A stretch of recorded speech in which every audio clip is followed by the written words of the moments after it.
Welcome to public TV news. Bulletin ముందుగా headlines. Telangana ఆత్మగౌరవానికి ప్రతీక అయిన బోనాల పండుగ.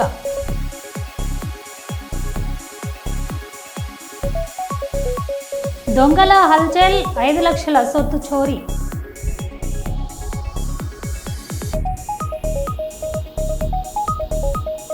డ్రగ్స్ రహిత సమాజం కోసం మిషన్ పరివర్తన అనే నినాదంతో వరంగల్ ఎంజిఎం జంక్షన్ నుండి పోచం మైదాన్ జంక్షన్ వరకు ర్యాలీ.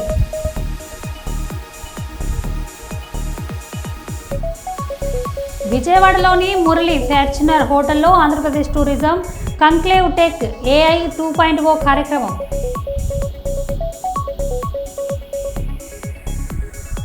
తెలంగాణ ఆత్మగౌరవానికి ప్రతీక అయిన బోనాల పండుగ గోల్కొండ కోట ప్రాంగణంలో జగదాంబిక అమ్మవారికి బోనం సమర్పణతో ఉత్సవాలు వేడుకలు ప్రారంభమయ్యాయి. వేషాలతో డప్పు సప్పులతో భక్తి రసాలతో వేలవించి తెలంగాణ పూలపటాల మారిపోయింది గోల్కొండ.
అన్నమయ్య జిల్లా మదనపల్లి యోగా గురు రామ్దేవ్ బాబా గురువారం ఉదయం మదనపల్లి బీటీ కళాశాల మైదానంకు చేరుకున్నారు. బాబాకు సబ్ కలెక్టర్ మేఘా స్వరూప్ అధికారులు పుష్పగుచ్చం అందజేసి స్వాగతం పలికారు. బీటీ కళాశాల గ్రౌండ్ నుంచి ఆర్సీలీ హిల్స్ లో జరగనున్న ఓ ప్రైవేట్ ప్రోగ్రామ్ కు రామ్దేవ్ బాబా కారులో బయలుదేరి వెళ్లారు. స్థానికంగా ఉన్న పతంజలి ట్రస్ట్ సిబ్బంది తదితరులు రామ్దేవ్ బాబా వస్తుండటంతో హెలీప్యాడ్ వద్దకు చేరుకున్నారు. రోడ్డు రవాణా, ఫైర్, రెవెన్యూ హాజరయ్యారు. డీఎస్పీ మహేందర్ ఆదేశాలతో పోలీసులు బందోబస్తు ఏర్పాటు చేశారు.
మహబూబాబాద్ జిల్లాలో జూలై 5న జరిగే బహిరంగ సభను జయప్రదం చేయండి. సిపిఐ జిల్లా కార్యదర్శి బి విజయసారథి పిలుపునిచ్చారు. కొర్వి మండల కేంద్రంలో సిపిఐ 3వ జిల్లా మహాసభలు జరగబోతున్నాయి. ఈ మహాసభల ఏర్పాట్లను రోజువారీ నాయకత్వం పరిశీలించి ముందుకు పోతా ఉన్నది. ఈ సందర్భంగా ఈ మహాసభల్లో ఈ జిల్లాకు సంబంధించినటువంటి విద్యా, వైద్యం, ఉపాధి అంశాలతో పాటు రైతాంగ సమస్యలు, సాగునీరుకు సంబంధించినటువంటి అంశాలతో పాటు ఈ మహబూబాబాద్ జిల్లా సమగ్రాభివృద్ధి కోసం భవిష్యత్తు కార్యాచరణకు పిలుపునివ్వడం జరుగుతుంది. ప్రధానంగా ఇవాళ మహబూబాబాద్ జిల్లా ఏర్పడిన తర్వాత 14 మండలాల నుండి 18 మండలాలు అయినాయి. కానీ కొత్తగా ఏర్పడిన మండలాల్లో ఇప్పటివరకు కూడా కనీస వసతులు లేవు. ఎంఆర్ఓ ఆఫీసు లేదు, ఎండిఓ ఆఫీసు లేదు, పోలీస్ స్టేషన్ సరిగా లేదు.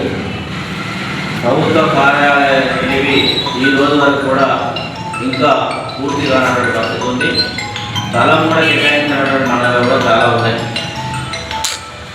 అదే కాకుండా కొరివి మండల కేంద్రంలో ఈ కొరివి వీరభద్ర స్వామి దేవాలయాన్ని ఆలంబన చేసుకొని టూరిజం డెవలప్ చేయాలని, టూరిస్ట్ కేంద్రంగా చేయాలని చెప్పి అనేక సార్లు డిమాండ్ చేశాం.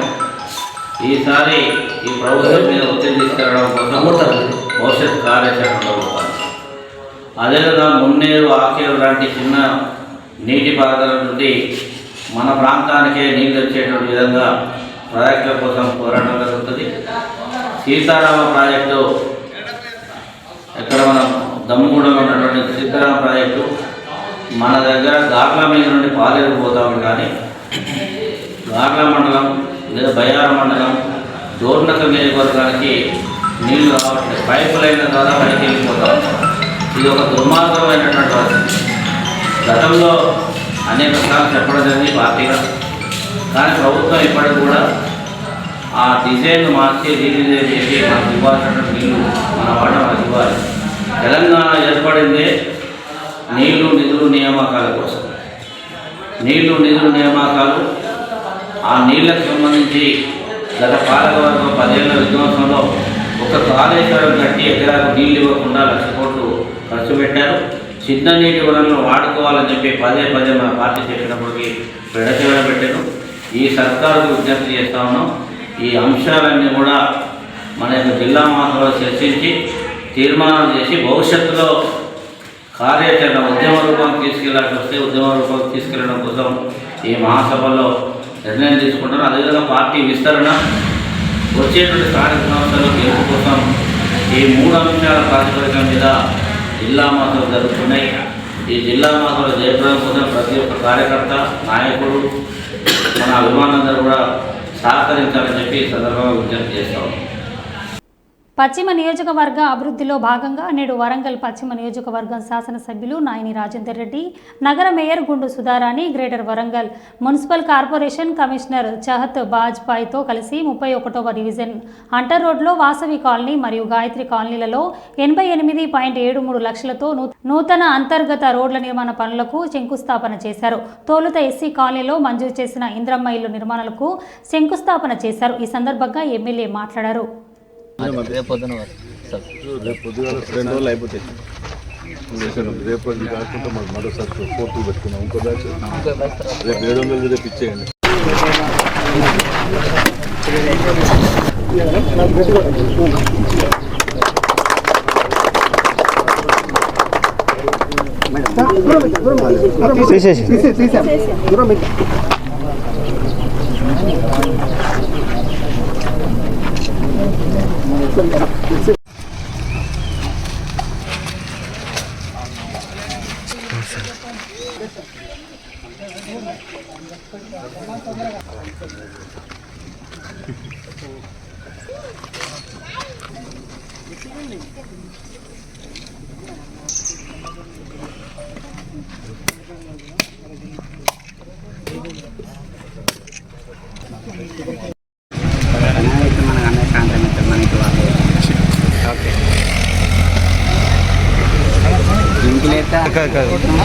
మీకు కదా ఓకే.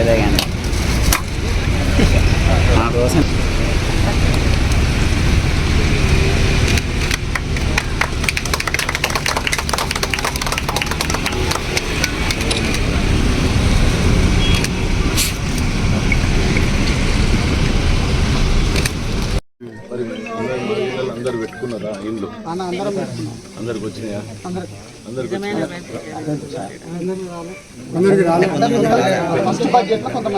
ఎవరెవరికి రాలేదో అందరు వాళ్ళని అప్లై చేయించండి.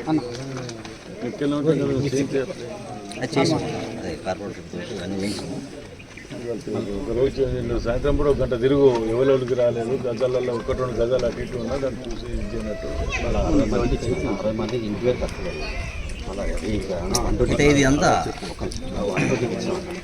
భాగంగా గతంలో గెలవక ముందు, ఎలక్షన్ల ముందు, ఎలక్షన్ల తర్వాత మేము డివిజన్లలో తిరిగినప్పుడు ఎక్కడెక్కడ నీళ్లు నిండి ఇళ్లకు రావటం కానివ్వండి, డ్రైనేజ్ కానివ్వండి, రోడ్లు కానివ్వండి, ప్రతి డివిజన్లలో ఉన్నటువంటి సమస్యల మీద మేము అధ్యయనం చేసి మేయర్ గారు సుధారాణి గారు, గతంలో ఉన్నప్పుడు కమిషనర్ గారు, ఇప్పుడు మళ్ళీ కొత్తగా వచ్చిన కమిషనర్ గారు అందరం కూడా కలిసికట్టుగా ఎక్కడ ఏ ఇబ్బంది ఉన్నా సమస్య ఉన్నా పరిష్కారం చేయడంలో భాగంగానే ఈరోజు 31వ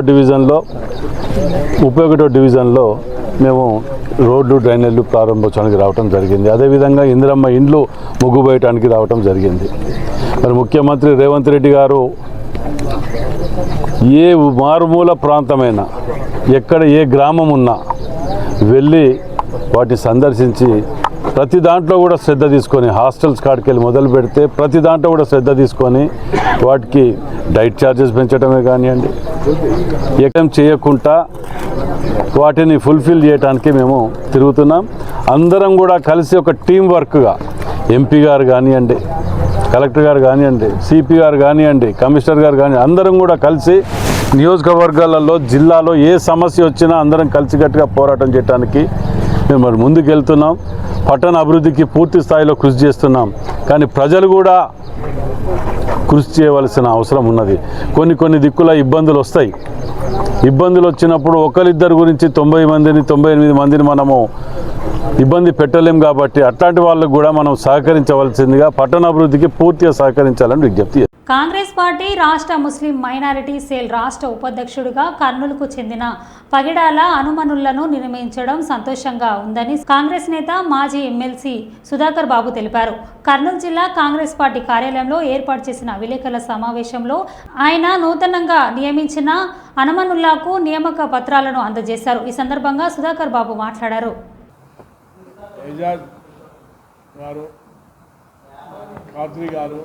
గజారన్న గారు, కాజా గారు, అబ్దుల్హై గారు, ప్రతాప్ గారు అయింది. ఈరోజు వైస్ ప్రెసిడెంట్గా మైనార్టీ డిపార్ట్మెంట్ ఏపీసీసీ నియామకం కాబడిన పగిడాల అమనుల్లా, ఇతనే పగిడాల అమనుల్లా, ఇతనికి ఈరోజు వైస్ ప్రెసిడెంట్గా మా స్టేట్ ప్రెసిడెంట్ దాదా గాంధీ గారు ఆర్డర్ ఇవ్వడం జరిగింది. ఇది శుభ పరిమాణం. ఓ యువకుడు న్యాయవాదిగా వృత్తి చేస్తూ కాంగ్రెస్ పార్టీ పట్ల అంకితభావంతో పనిచేస్తున్న అమన్కి స్టేట్ వైస్ ప్రెసిడెంట్ ఇవ్వడం మేము ఎంతో సంతోషిస్తున్నాం. ఈరోజు కాంగ్రెస్ పార్టీకి కావాల్సిందే సైనికులు, యువ సైనికులు. ఆ యువ సైనికుల భాగంగా అమల్ గారు రావడం పార్టీని బలోపేతం చేస్తారని నేను భావిస్తున్నాను.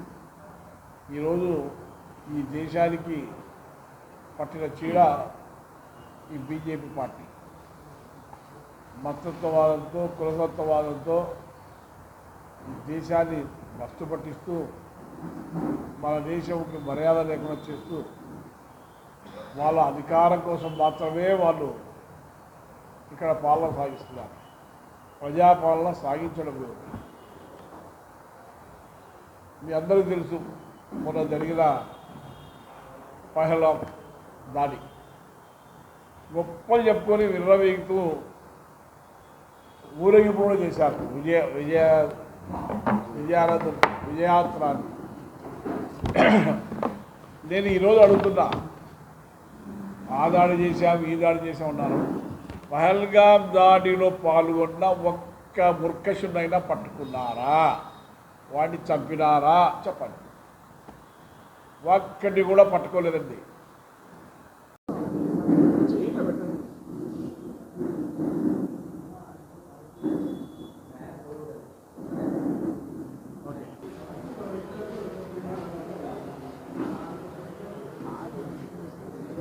చట్టం అనేది తెచ్చారు. వీటినన్నింటినీ మేము తీవ్రంగా ఖండిస్తున్నాం. ఖచ్చితంగా కాంగ్రెస్ పార్టీని బలోపేతం చేస్తాం. రాహుల్ గాంధీ గారిని ప్రధానమంత్రిగా చూడడమే మా ముఖ్య ఉద్దేశం. ఈ సదవకాశాన్ని ఇచ్చిన పెద్దలకు అందరికీ ధన్యవాదాలు.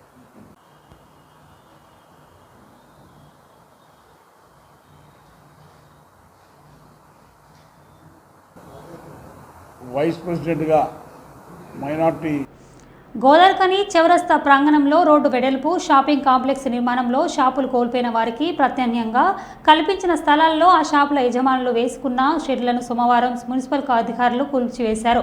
శుక్రవారం మాజీ ఎమ్మెల్యే కోరకంటి చందర్ బీఆర్ఎస్ నాయకులతో కలిసి మున్సిపల్ అధికారులు కూల్చిన షెడ్లను పరిశీలించారు. బాధితులతో మాట్లాడారు.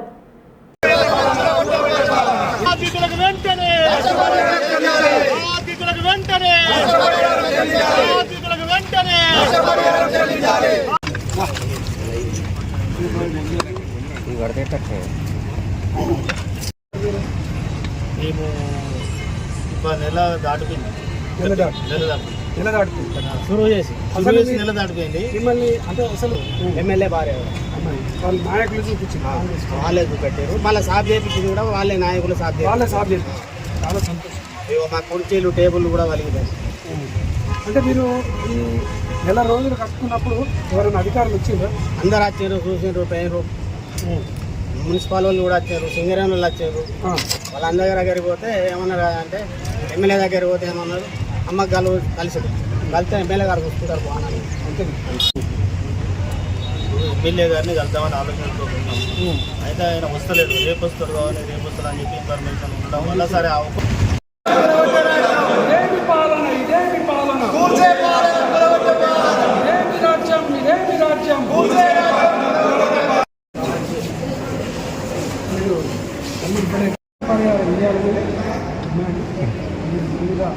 విచారణ చేయండి.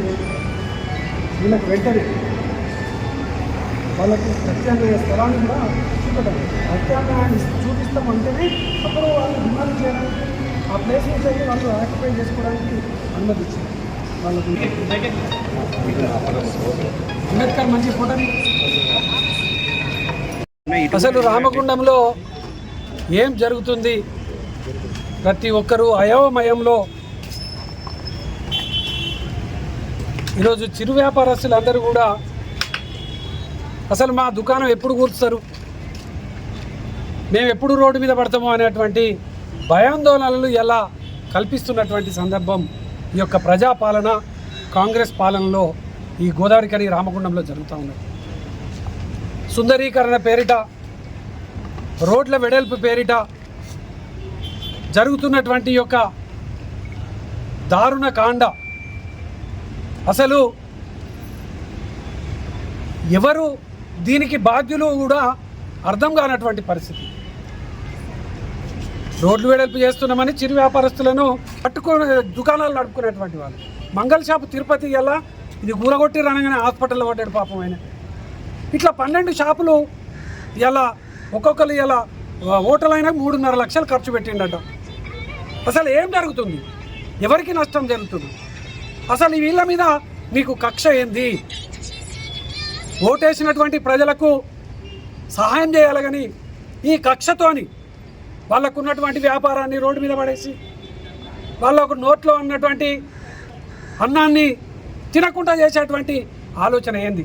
అందుకే ఇవాళ బీఆర్ఎస్ పార్టీ ఈ బాధితుల పక్షాన నిలబడ్డది. ఇలా బాధితుల పక్షాన డిమాండ్ చేస్తూ ఉన్నాం. అసలు వీళ్లకు అనుమతి ఇచ్చిన వాళ్ళు ఎవరు? జరిగిన నష్టాన్ని పూడ్చేటువంటి వాళ్ళు ఎవరు? అధికారులు మరి నెల రోజులు వ్యాన్లు వేసుకుని వచ్చి టార్చర్ చేసుకుంటా ఖాళీ చేయించే రూమంలో అక్కడ షాపులు కూలగొట్టారు. షాపులు కూలగొట్టినాక ఇక్కడ ఆల్టర్నేటివ్గా ఇక్కడ వేసుకుని టెంపరీగా అని చెప్పడం వల్ల మేము కట్టుకుంటూ పూర్తి కాలే. ఇంకా వాస్తవం చెప్పాలంటే ఇంకా కొద్దిగా బ్యాలెన్స్ వర్కే ఉంది. అయినా కూడా వచ్చి కూలగొట్టారు. ఇప్పుడు అక్కడ ఫస్ట్ షాపులు లాస్ అయిపోయినాం. మేము కట్టుకున్న షాపులు అక్కడ నష్టపోయినాము. ఇక్కడికి వచ్చి మా సొంత డబ్బులతో కట్టుకున్నాక ఇక్కడ నష్టపోయినాం. అయితే ఎందుకు కూలగొట్టిరు అనేది రీజన్ లేదు. పర్మిషన్ లేదు మీకు, లేకపోతే పక్కబండి మెన్స్ క్లబ్ కూలగొడితే మీ మీద పడుతుంది, ఇట్లాంటి కారణాలు చెప్పారు. పర్మిషన్ లేదు అనే విషయము అది మరి మున్సిపల్ టౌనింగ్ ప్లానింగ్ అధికారులే వచ్చారు, చూపించారు. ఆ రోజు కాంగ్రెస్ పార్టీ వాళ్ళు కూడా కేసీఆర్ పాలన అనంతరము కాంగ్రెస్ ప్రజాపాలన వచ్చినాక అనేక మంది చిరు వ్యాపారస్తులు మరి ఒక దిక్కున వ్యాపారం అంతంత మాత్రాన జరుగుతుంది. మరి ఆ చిన్న వ్యాపారస్తులను ఈరోజు అభివృద్ధి పేరు మీద మరి ఎక్కడ పడితే అక్కడ వాళ్ళను వేటాడినట్టు మున్సిపల్ అధికారులు వేటాడుతున్నారు. ఇది మీకు తగినది కాదు, ఇది న్యాయం కాదు. ఎందుకంటే అభివృద్ధి చేయండి కానీ మా బాధితులకు నోటీస్ ఇవ్వండి, మీకు పలానా జోల ప్రత్యామ్నాయం చూపిస్తున్నామని చెప్పి దళిత ఎన్ఆర్ఐ బోకర్ మోహన్ రావు శ్రీకాకుళం జిల్లా టెక్కేలి మండలం చింతకర్ర రెవెన్యూ బోర్డరీలో 31 సెట్లు భూమిని కొనుగోలు చేశారు. అయితే ల్యాండ్ని సబ్ డివిజన్ చేయకుండా అడ్డుకున్న గ్రామ సర్వేయర్ హనుమంత దయాకర్ వ్యవహార శైలి గురించి బాధితుడు మోహన్ రావు దళిత హక్కుల పోరాట సమితి నాయకులను సంప్రదించగా వారు బాధితుడు మోహన్ రావు ఆధ్వర్యంలో టెక్కేలి తహసీల్దార్ కార్యాలయం వద్ద ధర్నా చేపట్టారు. ఈ సందర్భంగా విధి నిర్వహణలో తప్పుడు నడకలు వేస్తున్న గ్రామ సర్వేయర్ను తొలగించాలని వారు డిమాండ్ చేశారు. జరుగుతున్న దాడిని అరికట్టాలి, అరికట్టాలి, అరికట్టాలి. జరుగుతున్న దాడి అరికట్టాలి, అరికట్టాలి, అరికట్టాలి. జరుగుతున్న దాడిని అరికట్టాలి, అరికట్టాలి. జై భీమ్, జై భీమ్, జై భీమ్. ఈరోజు సర్వేర్ హనుమంతు దయాకర్ అని వెంటనే విధుల్లో నుంచి సస్పెండ్ చేయాలని దళిత రైతైన బి మోహన్ రావు గారితోనే ఆయన నోటితోనే తెలుసుకుంటామని BR9 TV జిల్లా రిపోర్టర్ ఎడ్ల గోపి గారు మాట్లాడుతున్నారు. BR9 TVకి ధన్యవాదాలు. నా సంగతిని నాకు క్లియర్గా అర్థమవుతుంది. తర్వాత ల్యాండ్కి ఈ కేసులో 7లో 8/2017 కేసు, ఈ 2 సర్వే నెంబర్లకు సంబంధం లేని కేసు. ఆ 2 సర్వే నెంబర్లకు ఆ కేసును బూచిగా చూపించి వారిని సబ్ డివిజన్ కాకుండా ఆపుకుంటూ వస్తున్నారు. ఒక కబ్జాదారుడు నంబూరు షణ్ముఖరావు. ఇదిగోండి, నేను 2019లో రిజిస్ట్రేషన్ చేసుకున్న డాక్యుమెంటు ఇది. 2019లో రిజిస్ట్రేషన్ చేసుకున్నాను. ఆ తర్వాతను అంతకుముందు నాకు అమ్మిన గురువెల్లి పురుషోత్తం గారు 2010లో చక్కగాను ఈ రిజిస్ట్రేషన్ చేసుకున్నారు. ఇది ఉమ్మడి డాక్యుమెంటు. ఇందులో కూడాను అంత లెజిటిమేట్గా ఉన్నదే, అంత కరెక్ట్గా ఉన్న డాక్యుమెంట్సే. అయినప్పటికీ సబ్ డివిజన్ కాకుండా ఇక్కడ జరుగుతున్న అన్యాయము ఈ MRO ఆఫీస్లోనే జరుగుతుందని నాకు క్లియర్గా అర్థమైంది. అయితే 2024 మేము ప్రతిసారి వెళ్ళినప్పుడు మా మీద దాడులు, కత్తులు, కర్రలతో దాడులు చేయడానికి ప్రయత్నిస్తుంటే మేము 2024 ఏప్రిల్లో అదే క్రమంలో మేము వెళ్ళడం జరిగింది ల్యాండ్ మీదకి వెళ్ళి నేను ఫిర్యాదు చేయగా ఇది ఆ నంబూరు షణ్ముఖరావు అనే ఆసామి సబ్ డివిజన్ చేసి 3 రోజుల్లో మాకు అప్పగిస్తాం భూమని చెప్పి ఇచ్చిన పేపర్ ఇది, బైండ్ ఓవర్. అయితే ఈ బైండ్ ఓవర్ అయిన తర్వాత 3 రోజుల్లోనే ఒక లోకల్ నాయకుడు ఇందులో దూరి దళితుడికి అన్యాయం చేయడమే పనిగా పెట్టుకొని నాకు మళ్ళీ తిరిగి అన్యాయం చేయడం జరిగింది. అయితే ఇప్పుడు 15 మే నెల 13వ తేదీన మళ్ళీ మేము భూమి మీదకి వెళ్ళాము. నా భూమి హక్కును నేను ఒక దళితుడిగా నేను ఎక్సర్సైజ్ చేస్తుంటే, నా హక్కును నేను అనుభవించడానికి ప్రయత్నిస్తుంటే మళ్ళీ దాడి జరిగింది. ఈసారి పోలీసులు మాకు సహకరించి FIR అంటే నెల రోజుల తర్వాత ఎందుకు ఇచ్చారంటే మాకు చర్చలు జరుపుతామని చెప్పారు. చెప్పిన తర్వాతను చర్చలు జరిపి ఫెయిల్ చేసి ఇదే పని 2019 నుండి కూడాను చర్చలు జరపడము ఫెయిల్ చేయడము. ఇది ఎందుకని అంటే ఒక కబ్జా చేయాలని ఆలోచన. ఈ MRO ఎక్కలు బాగుపడదని ఈ టెక్కల్ డివిజన్లో నేను ఘంటాపదంగా చెప్పగలను. ఒక దళితుడికి ఎంత అన్యాయం జరిగింది, అది నేను ఎన్ఆర్ఐ చదువుకున్న వాడిని. నాకు ఏ ఎండోర్స్మెంట్ పడితే ఆ ఎండోర్స్మెంట్ ఇవ్వడానికి ప్రయత్నిస్తున్నారు. ఇది చదువులేని వాళ్ళకి ఎంత అన్యాయం చేస్తున్నారో మనం అర్థం చేసుకోవచ్చు. పత్రికాముఖంగా నేను తెలియజేయింది ఏమనగా, ఇప్పుడు నాకు ఎంఆర్ఓ గారికి నేను ఒకటే డిమాండ్ చేస్తున్నాను. దీని మీద నేను సీనియర్ ఐఏఎస్ ఆఫీసర్లను కూడా కన్సల్ట్ చేయడం జరిగింది. డిఓఐ అనే వ్యక్తి ఎంఆర్ఓ గారి ద్వారాను ఈ భూమిని సబ్ డివిజన్ చేసే హక్కు ఉంది అని నాకు తెలిసింది. అది చెయ్యాలి. మా డిమాండ్ ఇదే. మాకు డాక్యుమెంట్స్లో ఏ ప్రాబ్లం ఉన్నా కనీసం మాకు 10 నిమిషాలు ఓపిక్గా వినడానికి కూడా ఎంఆర్ఓ గారు ముందుకు రావట్లేదు. అంటే ముందు ఎంఆర్ఓలుగా అలాగే అయింది. ఒక ఎంఎస్ గారు, మండల సర్వేయర్ గారు అదే పనిగా మమ్మల్ని దళితుల్ని హేళన చేస్తూ, మీరు ధర్నాలు చేస్తారా, చేసుకోండి, మాకేమవుతుంది అని హేళన చేస్తూ, ఒక చదువుకున్న వాడి గారిని కూడా రెస్పెక్ట్ ఇవ్వకుండా మాట్లాడము. ఆ దయాకర్ గారు, మోహన్ రావు గారికి ఏమీ అర్థమవదు, ఆయనకి ఏమైనా చెప్పొచ్చు, పర్వాలేదు, ఆయన ఎవడు అన్నట్టు ఆయన బిహేవ్ చేయడము, ఇది చాలా విడ్డూరంగా ఉంది. దళితులు కూడా చదువుకున్నారని డాక్టర్ బిఆర్ అంబేద్కర్ గారు చెప్పారు. దళితులు చదువుకొని ముందుగా ఆయన త్రోవలో నేను వచ్చి ఈరోజు ఇంత మరో బులెటిన్లో మళ్ళీ కలుద్దాం. Stay tune.